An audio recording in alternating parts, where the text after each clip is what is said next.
ओशो कहते हैं कि अगर महादेव की कृपा के 8 संकेतों में से कुछ संकेत आपको अपने जीवन में दिखाई देने लगे हैं, तो शायद आपने एक और बदलाव महसूस किया होगा, क्योंकि महादेव की कृपा केवल संकेत देकर रुकती नहीं है। जब भीतर शिव का स्पर्श होता है, तो धीरे धीरे पूरा जीवन बदलने लगता है। कुछ चीजें अपने आप छूटने लगती है, कुछ लोग अपने आप दूर होने लगते हैं, और कुछ रास्ते ऐसे खुलते हैं जिनके बारे में आपने कभी सोचा भी नहीं था। इसीलिए आज का यह दूसरा पाठ पहले पाठ से भी ज्यादा गहरा है। आज हम जानेंगे कि जब महादेव किसी व्यक्ति के जीवन की दिशा बदलते हैं, तो उसके जीवन में कौन से 7 बड़े बदलाव आने लगते हैं। पहला बदलाव, मन को हर चीज में भागने की जरूरत नहीं रहती। पहले छोटी सी बात भी मन को परेशान कर देती थी। किसी ने क्या कहा, किसने जवाब नहीं दिया, कौन आगे निकल गया, कौन पीछे रह गया। मन हर समय किसी न किसी चीज के पीछे भागता रहता था। लेकिन धीरे धीरे भीतर एक ठहराव आने लगता है। आप समझने लगते हैं कि हर चीज का जवाब तुरंत देना जरूरी नहीं है, हर बहस जीतना जरूरी नहीं है, हर व्यक्ति को अपनी सच्चाई साबित करना जरूरी नहीं है। यही भीतर की शांति आपको पहले से अलग बना देती है। आप प्रतिक्रिया देने के बजाय परिस्थिति को देखने लगते हैं, और शायद यही शिव का सबसे सुंदर संदेश है। बाहर कितना भी शोर हो, भीतर मौन बचा रहना चाहिए। दूसरा बदलाव, कुछ रिश्ते अपने आप कमजोर होने लगते हैं। यह बदलाव कई बार समझना मुश्किल होता है। आपने किसी का बुरा नहीं किया, फिर भी कुछ लोग आपसे दूर होने लगते हैं। कुछ बातचीत कम हो जाती है, कुछ मुलाकातें बंद हो जाती है, और कुछ रिश्ते जिन्हें आप हमेशा अपने साथ समझते थे, धीरे धीरे पीछे छूट जाते हैं। इसे हमेशा नुकसान मत समझना। कभी कभी जीवन में जगह खाली इसलिए होती है क्योंकि वहाँ कुछ नया आने वाला होता है। हर व्यक्ति आपके जीवन में हमेशा रहने के लिए नहीं आता।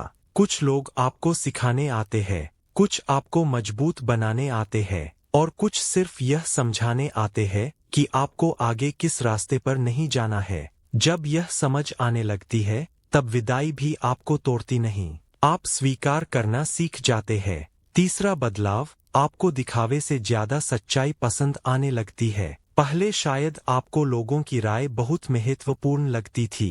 लोग क्या सोचेंगे, कौन क्या कहेगा, लोग मुझे कैसे देखेंगे। लेकिन धीरे धीरे ये सवाल छोटे होने लगते हैं। आपके लिए यह ज्यादा महत्वपूर्ण हो जाता है कि आप वास्तव में कौन हैं। आपको हर जगह अपनी अच्छाई साबित करने की जरूरत महसूस नहीं होती। आप शांत रह सकते हैं, आप अकेले रह सकते हैं, आप बिना प्रशंसा के भी अच्छा काम कर सकते हैं। यही वह अवस्था है जहां इंसान दूसरों की नजरों से निकलकर अपने भीतर देखना शुरू करता है। और जिस दिन इंसान खुद को समझना शुरू कर देता है, उस दिन दुनिया की स्वीकृति की जरूरत कम होने लगती है। चौथा बदलाव, मुश्किलें खत्म नहीं होती, लेकिन आप बदल जाते हैं। यह बात बहुत गहरी है। महादेव की कृपा का मतलब यह नहीं कि जीवन में कभी समस्या नहीं आएगी। समस्याएं आएंगी, कठिन समय आएगा, कभी रास्ता बंद दिखाई देगा, लेकिन फर्क यह होगा कि पहले मुश्किल आपको तोड़ देती थी, और अब वही मुश्किल आपको सिखाने लगेगी। आप पूछेंगे, इस परिस्थिति से मुझे क्या सीखना है। आप डरने के बजाय समझने लगेंगे। आप गिरेंगे, लेकिन उठना भी सीखेंगे, और धीरे धीरे आपको महसूस होगा कि जीवन की सबसे कठिन परिस्थितियों ने ही आपको सबसे मजबूत बनाया है। पांचवां बदलाव, आपका मन गलत चीजों से खुद दूर होने लगता है। कुछ आदतें जिन्हें छोड़ना पहले मुश्किल लगता था, अब उनमें पहले जैसा आकर्षण नहीं रहता। अनावश्यक क्रोध कम होने लगता है, दूसरों से तुलना कम होने लगती है, हर चीज पाने की बेचैनी कम होने लगती है। आप समझते हैं कि हर इच्छा पूरी होना जरूरी नहीं।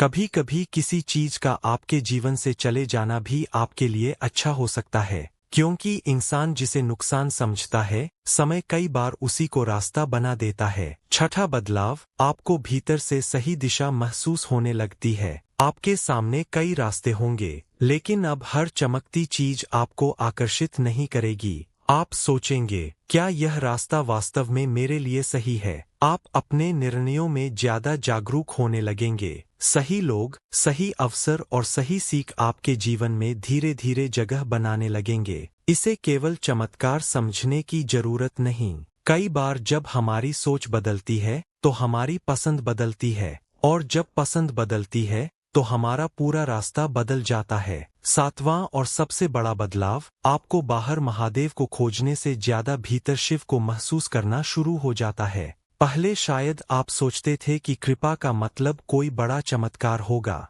लेकिन धीरे धीरे समझ आता है कि असली चमत्कार तो आपका बदलता हुआ मन है। जिस मन में पहले डर था वहां विश्वास आ गया, जहां क्रोध था वहां समझ आ गई, जहां बेचैनी थी वहां शांति आ गई, जहां अहंकार था वहां विनम्रता आ गई, और जहां जीवन को लेकर शिकायत थी वहां एक शांतसा स्वीकार आ गया। यही परिवर्तन सबसे बड़ा संकेत है, क्योंकि महादेव को केवल मंदिर में ढूंढना आसान है, लेकिन अपने भीतर की शांति में उन्हें पहचान लेना एक अलग ही यात्रा है। इसलिए अगर आपके जीवन में इन 7 बदलावों में से कुछ दिखाई दे रहे हैं तो घबराइए मत। हो सकता है जीवन आपको किसी ऐसी दिशा में ले जा रहा हो जिसे आप अभी समझ नहीं पा रहे।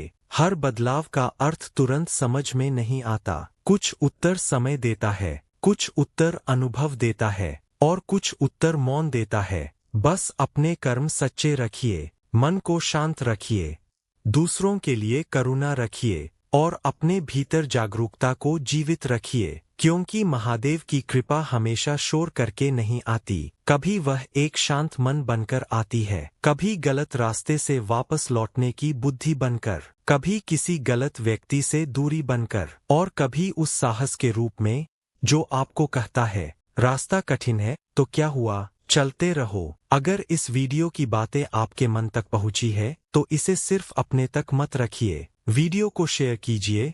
शायद आपके किसी अपने को भी आज यही बात सुनने की जरूरत हो। और ऐसी ही गहरी आध्यात्मिक बातें, जीवन और मन से जुड़े रहस्यों को समझने के लिए डार्क माइंड्स को सब्सक्राइब जरूर करें, क्योंकि यहाँ सिर्फ बातें नहीं होती, यहाँ खुद को समझने की एक नई यात्रा शुरू होती है। हर हर महादेव।